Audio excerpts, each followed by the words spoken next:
오늘 욥기 33장을 보는데 33장에는 엘리후가 4번의 충고를 하는 그런 진술을 하고 있는 장이 33장입니다. 자, 그런데 어떻게 시작하는가를 우리가 1절을 우리가 읽었지만 1절을 한번 보시겠습니다. 같이 보십시다. 그런즉 욥이여 내 말을 들으며 내 모든 말에 귀를 기울이기를 원하노라. 지금까지 욥을 찾아왔던 엘리바스나 빌닷이나 소발은 이렇게 말한 적이 없습니다. 그런데 이 가장 나이가 어린 엘리후가 하는 소리가 욥이여 이렇게 시작하고 있지요. 욥이여 이 소리는 지금 당신은 내 말을 들어야 됩니다 라는 그런 의미를 내포하고 있는 이 어린 사람이 말을 하니까 듣기에 좀 거북하고 상당히 불쾌할 수도 있습니다. 자, 그래서 우리가 다시 보셔야 될 것은 새 번역으로 1절에서 4절을 같이 한번 보시도록 하겠습니다.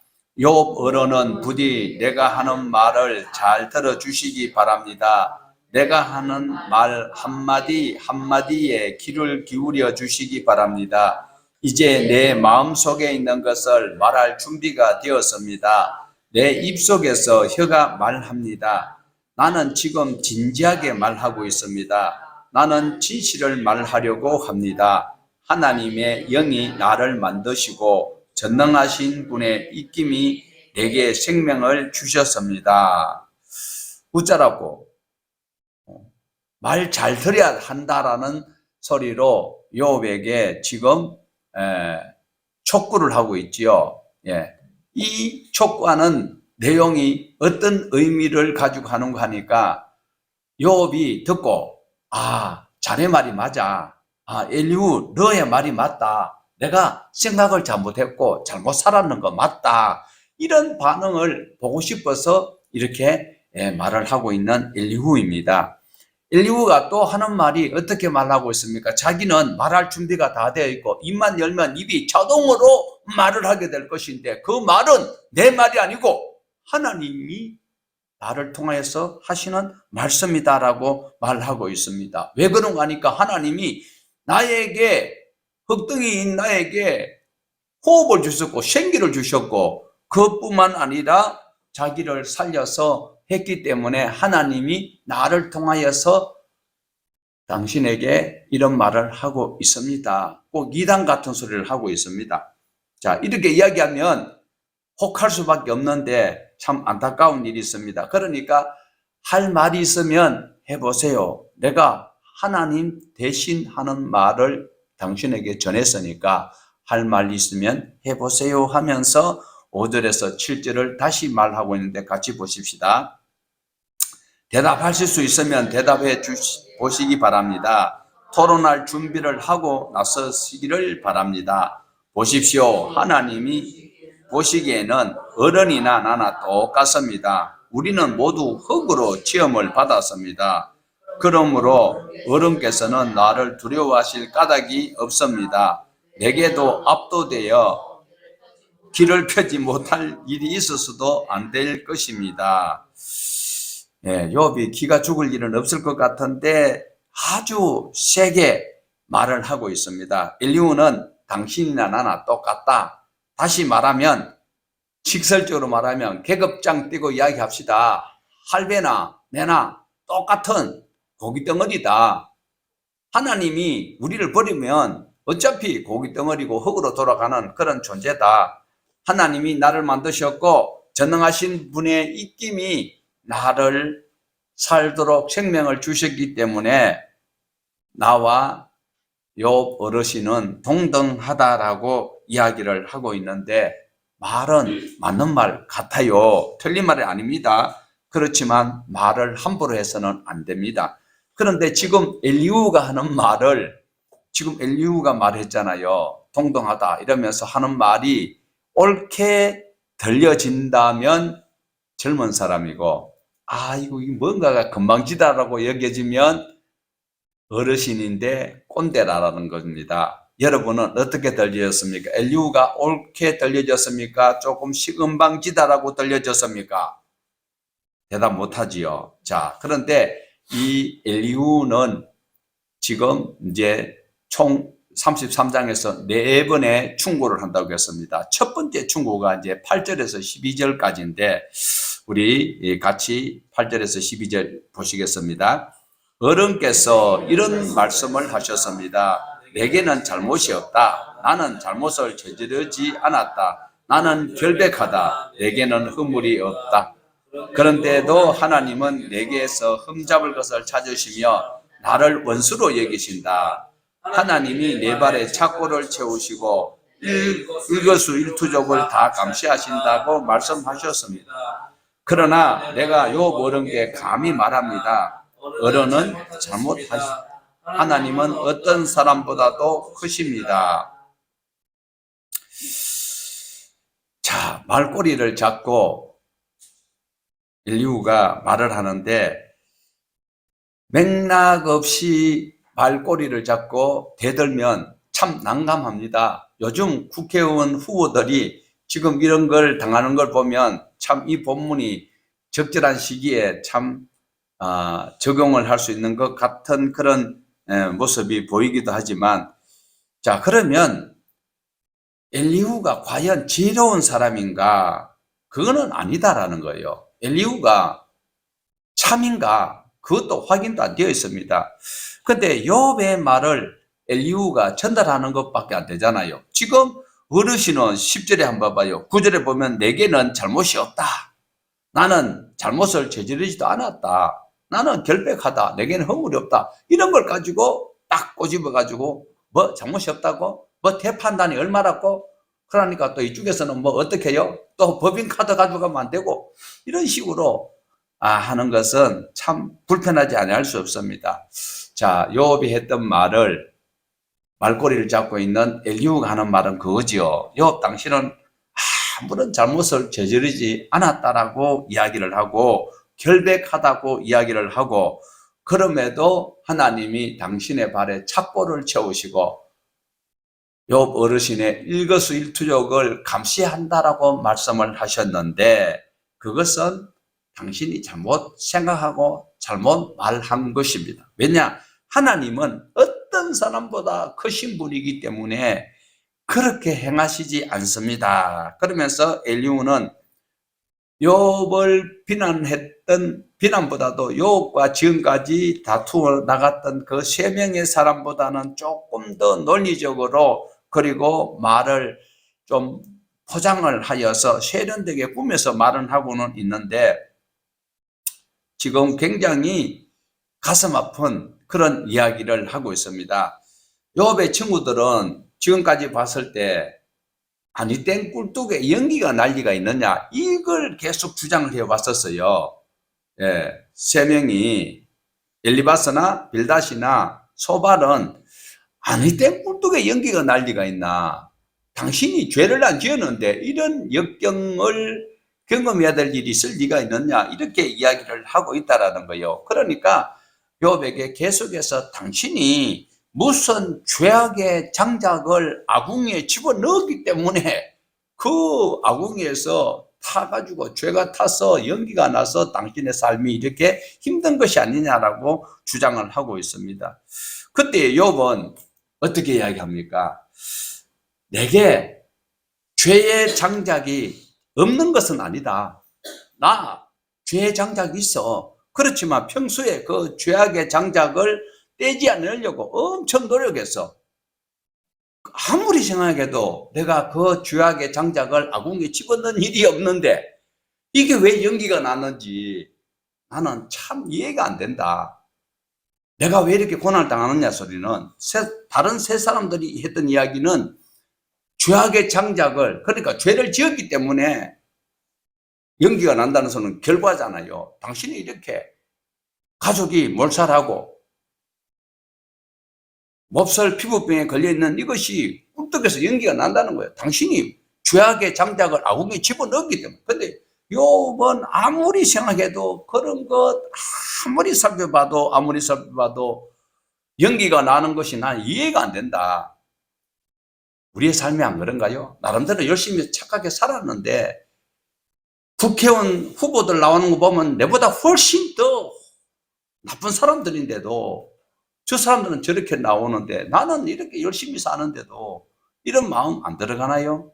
욥이 그렇게 마음이 든다라는 거예요. 그때에 엘리후가 욥의 말을 받아서 하는 소리가 욥 어른은 죄악의 장작을 아궁이에 넣은 일이 없다라고 하는데 하나님은 모르시는 것이 없는 분입니다. 하나님은 다 아십니다.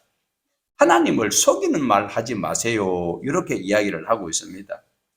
자, 그러면서 엘리후는 계속 욥을 향하여서 충고를 하고 있습니다. 이제 두 번째 충고는 뭐가 하면 13절에서 22절에 나타나는데요. 우선에 13절을 한번 봐요. 어떻게 충고를 시작하는지 13절입니다. 그런데 어찌하여 어른께서는 하나님께 불평을 하면서 대드시는 겁니까? 어른께서 하시는 모든 불평에 일일이 대답을 하지 않으신다고 해서 하나님께 원망할 수 있습니까? 솔직히 그렇습니다. 우리가 잘못할 때 원래 하나님께서 약속하신 것은 죄를 지으면 벌을 받게 되어 있는 거예요. 죄 지을 때마다 벌을 내렸더라면 이 땅에 살아남을 사람 아무도 없지요. 그런데 우리가 조금 실수를 하고 남을 미워하고, 지금 남 미워하면 우리 큰일 나잖아요. 그런데도 미워해도, 그리고 뭐 누구하고 조금, 그리고 물질적으로도 남의 그 손해를 끼치고 이래 모른 척하고 이래 있어도 하나님이 잠잠히 계시는 것 같아요. 그러나 하나님은 가만히 안 계신다라는 거예요. 왜 하나님 앞에 대드느냐라고 이렇게 충고를 하고 있는데 실제로는 하나님께서 가만히 계시는 분이 아니다라는 거예요. 말씀을 했다라는 거예요. 그런데 말씀을 했는데도 내가 못 들을 수 있다라는 거죠. 그리고 내가 무시했을 수도 있다라는 것을 말하고 있습니다. 그런데 왜 하나님께서 말씀 안 하시느냐라고 이야기를 하느냐고 몰아세우고 있습니다. 당신이 하나님께 아무리 물어도 하나님께서는 아무런 대답을 안 하신다라고 했는데 하나님은 그러신 분 아니요. 이러면서 14절에 말하는 거예요. 같이 봐요. 사실은 하나님이 말씀을 하시고 또 하신다고 하더라도 사람이 그 말씀에 주의를 기울이지 못할 뿐입니다. 이 말이 전혀 틀린 말은 아닙니다. 내가 욕심이 많으면요, 하나님 앞에 기도할 때, 여러분이 기도할 때 대부분 마찬가지입니다. 기도할 때에 하나님은 나에게 최소한 살아갈 수 있는 모든 것들을 공급해 주셨어요. 착한 사람이나 악한 사람이나 똑같이 살 수 있도록 하나님께서는 비를 내려주시고 햇빛을 내려주시고 동일한 환경에서 살 수 있도록 해주시는데, 그러나 악인은 하나님의 말씀을 못 들어요.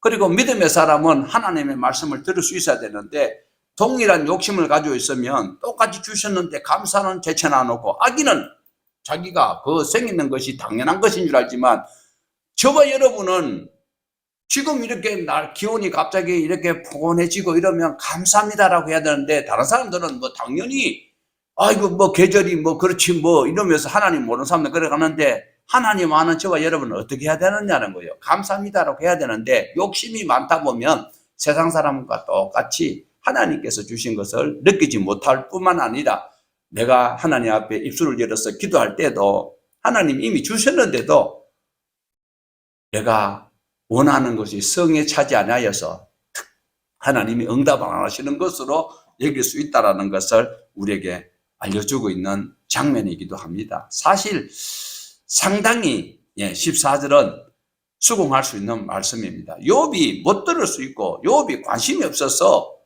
하나님께서 말씀을 안 하시는 것처럼 들릴 수 있다는 겁니다. 그러면서 하나님은 언제나 말씀을 하시는 분이시다라고 말씀을 15절에서 19절 다시 한번 더 보십시다. 사람이 꿈을 꿀 때에, 밤에 환상을 볼 때에, 또는 깊은 잠에 빠질 때에, 침실에서 잠을 잘 때에, 바로 그때에 하나님은 사람의 귀를 여시고 말씀을 듣게 하십니다. 사람들은 거기에서 경고를 받고 두려워합니다. 하나님은 사람들이 죄를 짓지 않도록 하십니다. 교만하지 않도록 하십니다. 하나님은 사람의 생명을 파멸에 빠지지 않도록 지켜주시며 사람의 목숨을 사망에서 건져주십니다. 하나님은 사람에게 질병을 보내 잘못을 고쳐주시기도 하시고,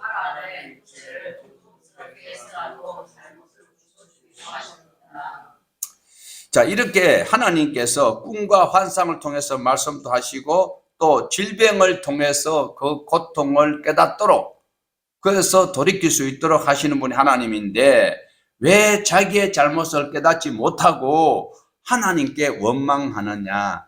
하나님 원망하는 사람들을 대다수 어떤 사람인가 하면 신앙이 얕은 사람이거나 아니면 하나님을 아예 의식 못하고 습관적으로 하나님은 단어가 입에서는 나오는데 하나님을 의식 못하면서 무의식 중에 그런 망발을 하는 것은 하나님 앞에 죄가 될 수도 있다라는 겁니다. 그런데 엘리후는 악은 고난 가운데서 즉 말하면 악이라는 그 고난은 바로 죄의 결과로 나타나는 것이기 때문에 어려움을 통하여서 자기가 깨달을 수 있어야 된다.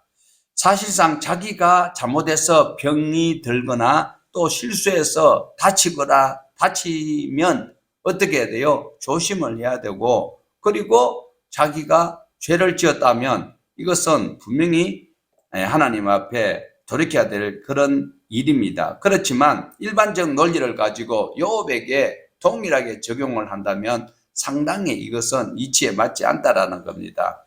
지금 아픈 사람들, 갑자기 코로나가 걸렸어요. 코로나가 걸리면 자기 부주의도 있을 수도 있고 부주의도 아닌데도 걸릴 수도 있다라는 거지요.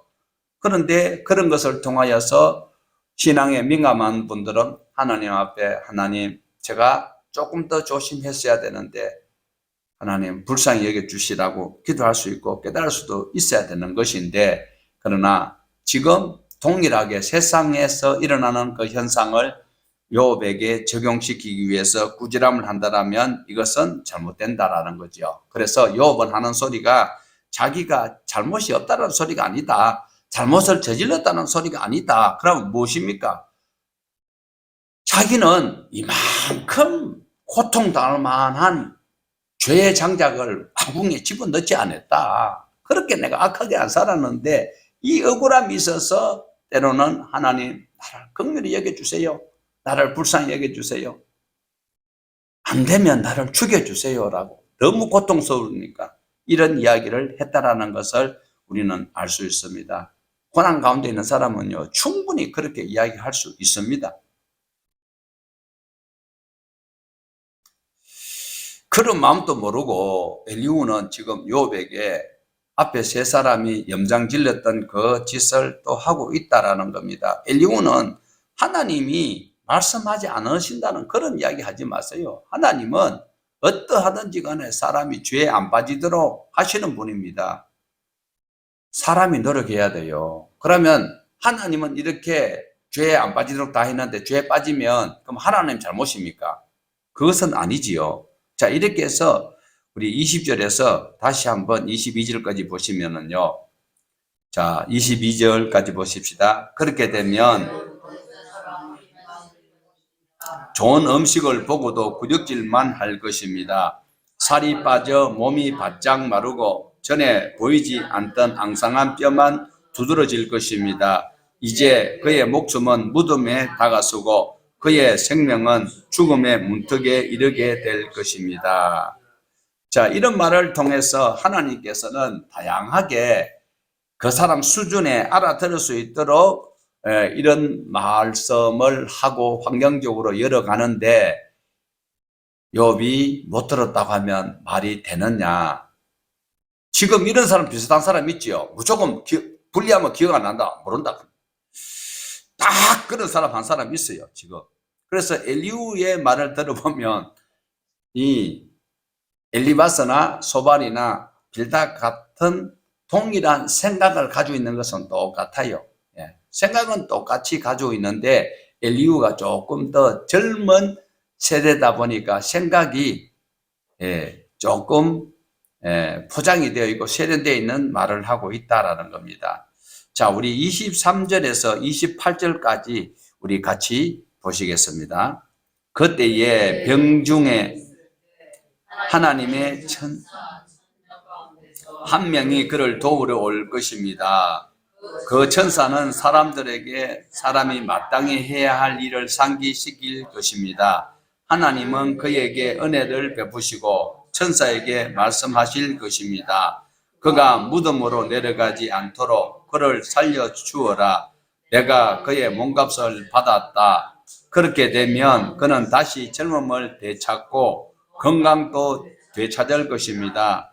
그가 하나님께 기도드리면 하나님은 그에게 응답하여 주실 것입니다. 그는 기쁨으로 하나님을 섬기고 하나님은 그를 다시 정상으로 회복시켜 주실 것입니다. 그는 사람들 앞에서 고백할 것입니다. 나는 죄를 지어서 옳은 일을 가르쳤으나 하나님이 나를 용서하여 주셨습니다. 하나님이 나를 이렇게 살아서 빛을 즐기게 되었습니다 하고 말할 것입니다.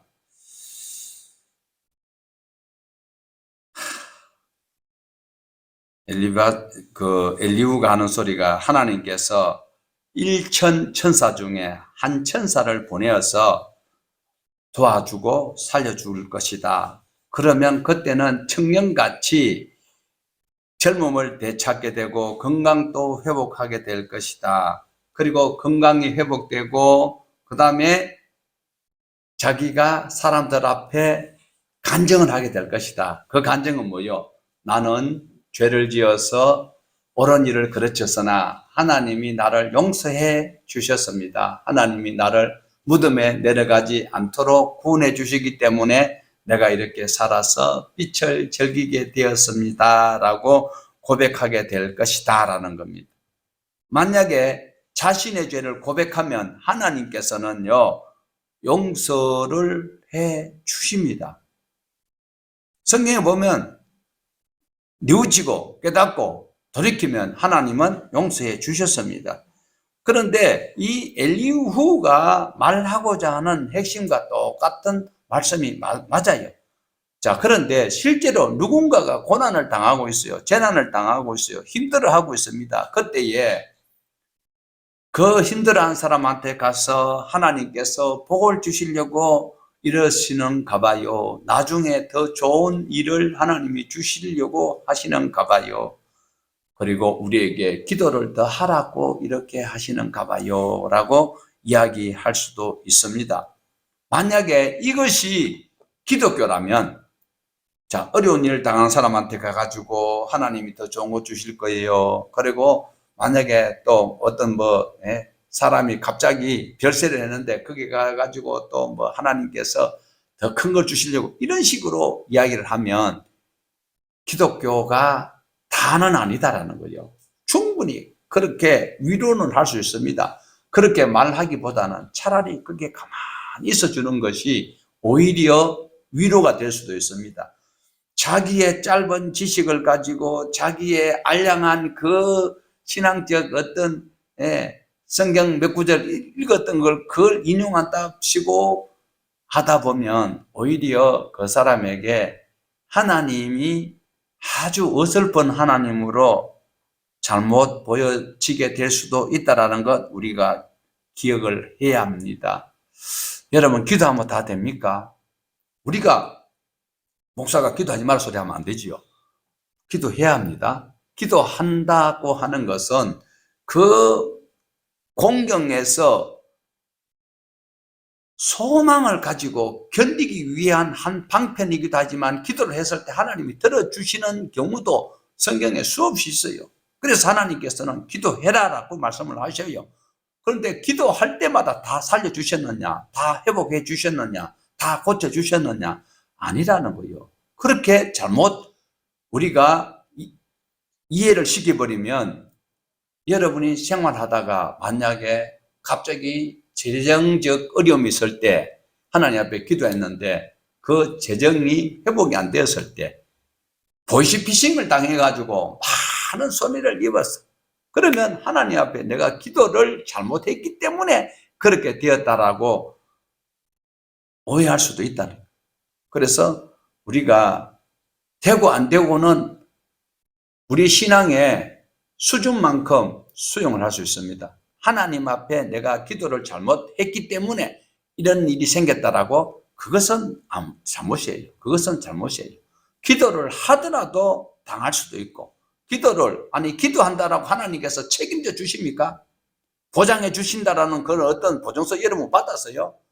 기도를 했으면 하나님 말씀을 창세기부터 요한계시록까지 그 말씀 속에서 주님이 주시는 뱀같이 지혜롭고 비둘기같이 순결하라. 그러면 하나님의 지혜를 가지고 기도를 했으면 그 지혜로 다시 내 삶을 돌아보아야 하는 것이지, 기도했기 때문에 나는 이제 마음대로 해도 돼, 기도했기 때문에 옥상에서 뛰어내려도 되는가요? 안 되잖아요. 지혜를 배워야 돼요. 잘못하다 보면요, 이렇게 엘리후만 나무랄 게 아니라 이 세 사람들이, 친구라 크기보다도 이 세 사람들이 먼저 와서 할 말 다 했어. 그리고 엘리후까지 말했어요. 그런데 자기네들이 지금 이야기하고 있는 이 욥기가 지혜의 문서잖아요. 그리고 지혜로운 사람들이라고 하는 사람들이잖아요. 그런데 자기 생각만 담뿍 담겨져 있어요.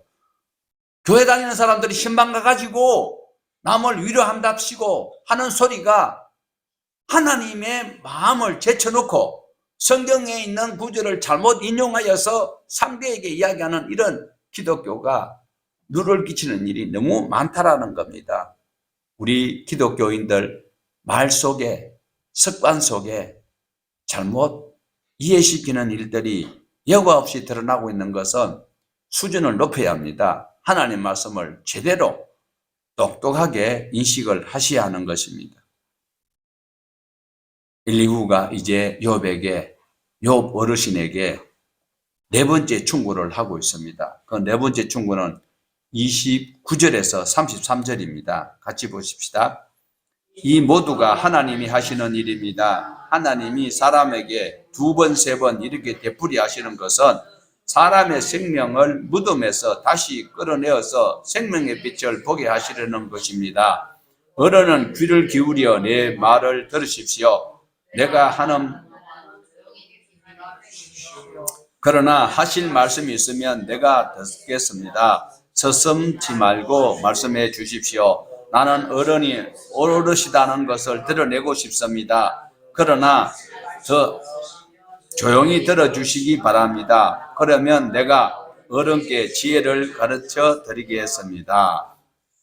엘리후는 고난을 하나님의 징계로 알고 잘 통과한 사람은 좋은 결과와 생명의 빛을 보게 될 것이라고 이야기를 합니다. 지금 네 번의 충고가 있었잖아요. 엘리바스와 빌닷과 소발, 그리고 엘리후까지 이렇게 네 번의 변론이 있는 중에서 엘리후는 이제 첫 번째 지금 변론하고 있는 중에서 지금 네 번째까지 이렇게 이야기를 하고 있습니다. 세 사람보다는 세련되고 교육적으로도 합리적인 이야기를 엘리후가 하고 있는 것은 사실이지만 욥이 듣고 긍정할 만한 말은 없다. 욥이 들었을 때는 상선악벌을 주는 하나님이라고는 안 여기고 있는 거예요. 왜?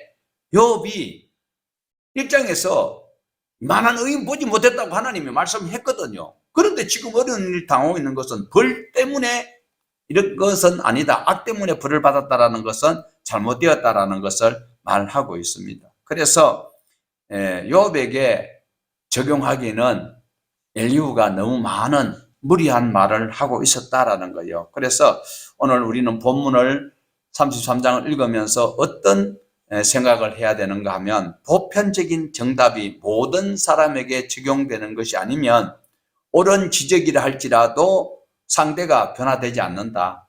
옳은 말을 한다고 변화됩니까? 그 국회의원들, 그 후보들 나와가지고 토론회 하는 거 보면 이쪽에서 옳은 말을 하는데도 이 사람은 변화될 말이 하나도 없고 지 주장만 회제끼고 있잖아요. 옳은 말을 한다고 상대가 변화됩니까?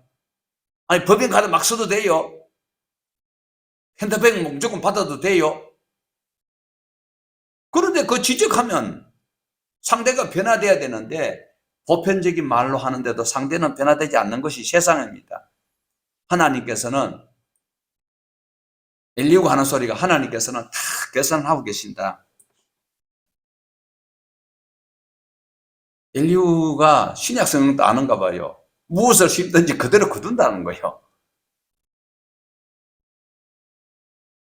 성경에 있는 말씀 같지만 그러나 보편적으로 상대를 감동시킬 수 있는 것은 하나님만이 하실 수 있다. 맞는 말씀입니다. 그렇지만 우리 하나님께서는요, 이렇게 죄를 지었을 때 벌을 내리고 그리고 선을 행했을 때 복만 주시는 하나님은 아닌 것으로 우리는 죄를 지어도 뛰어넘는 하나님의 긍휼과 자비를 우리는 신약에서 볼 수 있습니다.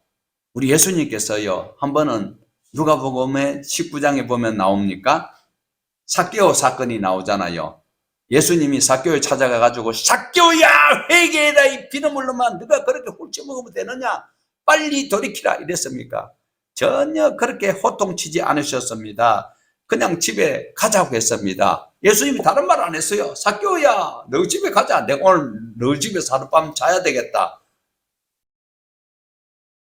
삭개오 너 다 알아. 무슨 짓 했는지 다 알아. 그러니까 너 빨리 회개해. 안 돌이키면 너 오늘 밤에 너를 데려갈 거야. 이렇게 안 했단 말이에요. 우리 주님이 내가 오늘 너희 집에 가서 하룻밤 자야 되겠다. 그런데 우리 삭개오 씨는 막 감동감해서 지금까지 삭개오가 외로웠어요. 부자였는데 자기는 재물로서는 편안했는데 세상에 사람들이 저 나쁜 놈 쉐리의 가장 자기에게 결점이 민족의 피를 빨아먹는다라는 이런 죄명을 뒤집어 쓰고 살아가는 것이거든요. 그래서 사람 군중 속에서 외롭게 살아가는 그에게 우리 예수님이 찾아오셔서 그 행위에 대해서 일절 말이 없었어요. 그런데 엘리후나 소발이나 빌닷이나 엘리바스는 욥에게 낱낱이 지적했던 것이 지금 우리가 누가복음 19장의 예수님의 모습을 보면 전혀 삭개오를 안 꾸짖었어요. 그런데도 막 내가 재산을 팔아가지고 다 주고 막 내한테 억울한 일이 있다 싶으면 청구하세요. 내 배신 내가 다 갚아드리겠습니다.